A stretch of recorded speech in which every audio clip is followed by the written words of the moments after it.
This is the Biz News Podcast, one-on-one conversations with experts in business and personal development. As a leadership coach, Sam Adeyemi has a different approach. He says the measure of a leader's success is in contribution, not in acquisition. He explains it all in this episode of Bizgnus Interviews. Sam, you are an author of a new book offering some advice to leaders, but let's give a little bit of background to our viewers and listeners. What have you done in the way of business that has gotten you to the point where you're writing advice to leaders? Thank you so much. Well, I started my journey as a civil engineer. My dad was a businessman, owned a construction company, and I studied civil engineering to continue the family tradition because my grandfather was the head of all the builders in my hometown, right? But interestingly, I didn't stay long on the site as an engineer. It just didn't seem to fit, okay? So I changed course, so to say, and then followed two paths consecutively. The first one being a pastor in church. The second one, I started out as a motivational speaker. Well, that is a remarkable turnaround. What on earth prompted this? Right? Yes, I remember the day I was leaving the construction site, and then because my dad's business had gone down by the time I was through college, so I actually had to find a job. So the day I was leaving the construction site, my director was just, he was just so, frustrated. He said, I just don't understand why a young man like you with a beautiful career ahead of you would leave the site and go into religion. So I said, you know what, I've just decided to go with my talent. I said, I found an area of life where I function like a computer. I said, I think it's better I invest my life there. I said, don't worry, you'll hear about me a few years down the line, right? And many years later, he would send me a letter saying that he was hearing about me. So on one hand, my leadership gift actually was showing in the church, and I was being invited to come take a position, a high-level director position. And I was still young, in my early 20s. And then my struggle between the time I ended college and when I got a job was what took me in the direction of studying success principles. It was a scary period in my life. I mean, for someone who had become a director in my dad's business while I was in school and who thought I had my job already cut out, right? To come out of college and then the business was no more, and then I had to search for a job. And then 1 month, 6 months, 1 year, 18 months, I was doing a lot of interviews. I could not get a job. I was desperate. I despaired. The future looked bleak. And I began to ask the question, is there any principles, anything that can guarantee that I would turn out well in life? And then I began to loan books. I would see books with friends and borrow them. The first one, Tough Times Never Last, but Tough People Do, by Robert A. Schuller. That book inspired me in phenomenal ways.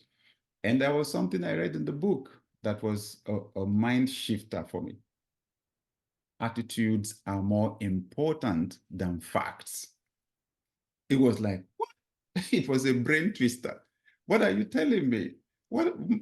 My facts are my facts. My situation is my situation. What are you saying? These attitudes are more important than facts. That's when I began to discover the power of thought, the power of our emotions, right? And that success actually starts from the inside before it happens on the outside. Most of the things in life we see in life are not within our control. But when we control the things we can control, then God will control the things we cannot control. So I then began to read other books.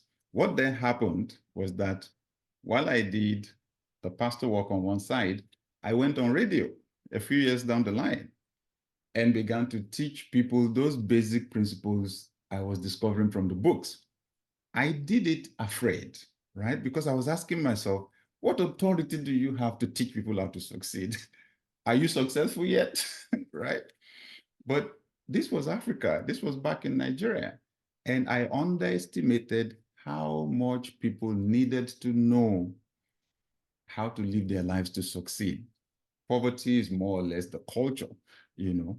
The moment I went on radio, from the first broadcast, it was boom, right?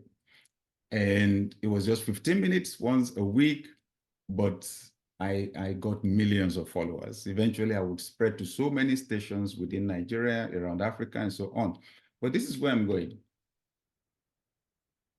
In my study of success, I discovered that at the highest level, you actually help other people to succeed.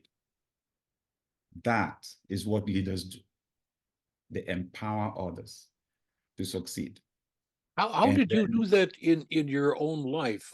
Did you find people at the radio stations to empower, or what? So just maybe the greatest gift you can give a human is a new perspective. It's helping them to interpret life differently. Because what some people see as problems, others see as opportunities. So by teaching people basic principles for success, you've got to have a dream. The way we humans are designed, your most dominant thoughts, when you act on them, they will become your reality, right? You've got to have dreams, you've got to have goals, you've got to have plans, you've got to act on those plans, you've got to be persistent. You know, those basic principles, they were so empowering to people because, as simple as they sound, most people in that environment did not know them, right? So my program became not to miss for so many people. And I meet people now around the world who tell me that those broadcasts literally transformed their lives. A gentleman actually tweeted at me last week, said he was turning 40, and wrote there for everybody to see, all his followers. He said the most significant transformation in his life happened because he was listening to my broadcasts on radio. Are you still on the radio? You're here in Atlanta, Georgia. Not not exactly in Nigeria anymore. Right. So I'm not on radio anymore. Things have changed a lot. I went on radio 28 years ago. So, but now technology has changed everything. So I am online. I'm on social media. I have 1.5 million followers on Twitter, or X now, 1 million on Facebook, and so on. So it's a whole lot cheaper to do. So I'm leveraging media, and then I just attend interviews on radio and TV. Would you tell our viewers and listeners a little bit about your book, the name of it, and what is it all about? Thank you.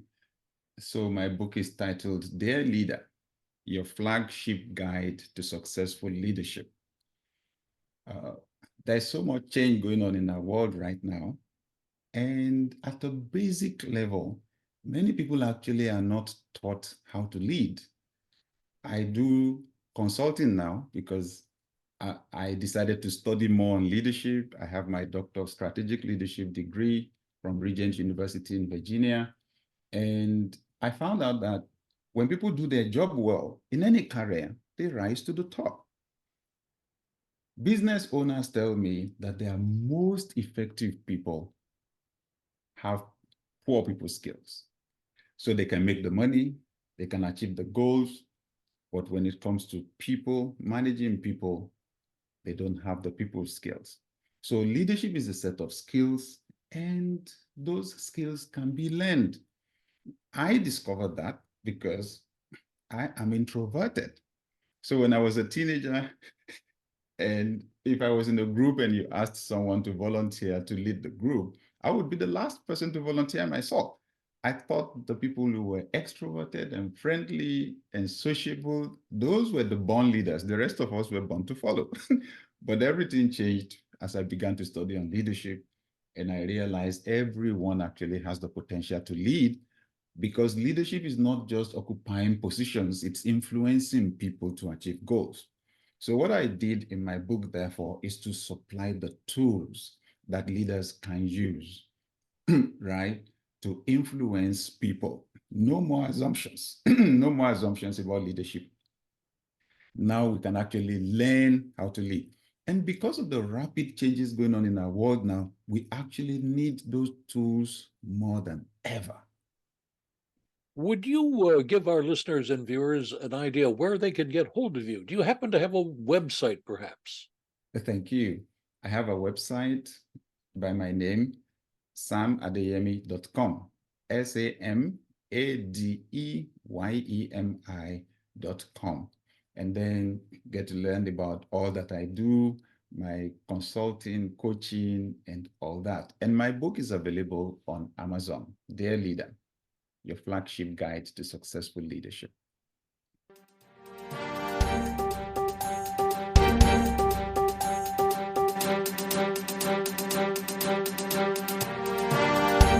You've been listening to the Bizgnus Podcast. We welcome your input. Send your email to editor@bizgnus.com. That's BIZGNUS.com. Thanks for listening.